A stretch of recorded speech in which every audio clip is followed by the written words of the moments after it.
Deep inside the computer world, past flashing icons and whirring hard drives, lay the great pixel forest. Trees shimmered, made of glowing squares. Little sprites, each a single point of light, zipped between branches. This wasn't your ordinary forest. This was the setting of the legendary Enchanted Treasure game, and legend told only the bravest, cleverest soul could find its hidden prize. Many had tried, their names appearing on the game's high-score screen, but none had succeeded. But tonight was different. Tonight, I was determined to win. With bright eyes and a determined set to her jaw, Pixel adjusted her headset, ready to enter the game. Beside her sat Byte, her best friend. Well, not quite a friend in the usual sense. Byte was a robot, built by Pixel herself from spare parts and a whole lot of imagination. Ready when you are, Pixel. S1. Ready, Byte? Pixel asked, her fingers hovering over the keyboard. Byte chirped, his single blue eye blinking excitedly. His voice was a little staticky, his movements a little jerky, but Pixel wouldn't have had it any other way.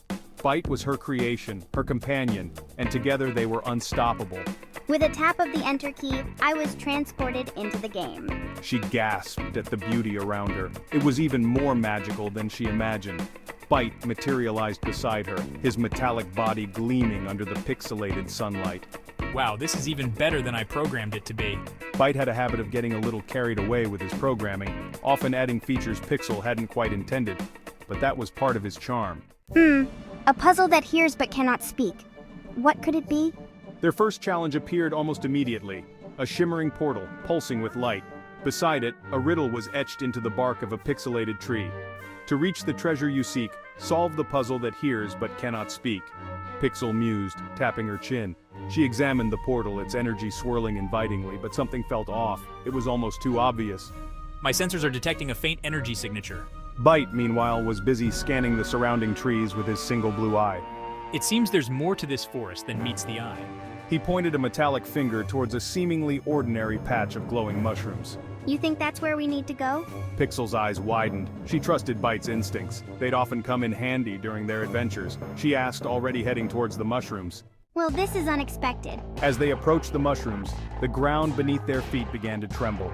With a rumble, the earth split open, revealing a staircase leading down into darkness.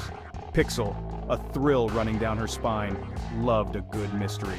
After you, gesturing grandly with one metallic arm. Despite his somewhat clumsy exterior, Byte was always a perfect gentleman. Down they went, deeper and deeper into the earth. The air grew cool and damp, and strange echoing sounds bounced off the walls. Finally, they emerged into a large cavern, lit by glowing crystals that hung from the ceiling like upside-down stars. In the center of the cavern, a giant ear carved from stone dominated the space. It pulsed with the same energy as the portal they'd seen earlier. S1. The puzzle that hears but cannot speak, whispering, her eyes widening in realization. It all makes sense now. And who are you? Standing her ground despite her initial surprise? S3. Well. What do we have here? Two little players, foolish enough to think they can solve the mysteries of the enchanted treasure? You can call me Glitch, sneering, and I'm here to make sure you never find the treasure you seek. Glitch snapped his fingers, and the ground beneath Pixel and Byte began to shake violently. Rocks fell from the ceiling, and the glowing crystals flickered ominously. We need to solve the puzzle, shouting over the noise. But how? Pixel, look, there are symbols etched into the stone. Byte, his single blue eye scanning frantically, noticed something peculiar about the giant ear. Pixel rushed to his side and saw that he was right. The symbols were faint, almost invisible, but they were definitely there. She recognized them from her studies of ancient computer languages. Working together, Pixel deciphering the code and Byte translating it into a series of beeps and whistles that echoed through the cavern, they managed to activate the giant ear. A beam of light shot out from its center, striking the portal above. With a deafening crack, the portal shattered, revealing nothing. S1, it's binary code. If we can input the correct sequence into the ear... What? Gasping, her shoulders slumping in disappointment. Where's the treasure? You see, there is no treasure. It's all a fool's errand, laughing heartily. Psst, whispering, his voice barely audible. I think I found something. As Glitch gloated, Byte shuffled closer to Pixel. He pointed to a small, glowing object that had rolled out of the shattered portal. It was a single, shimmering pixel, pulsing with warmth and light.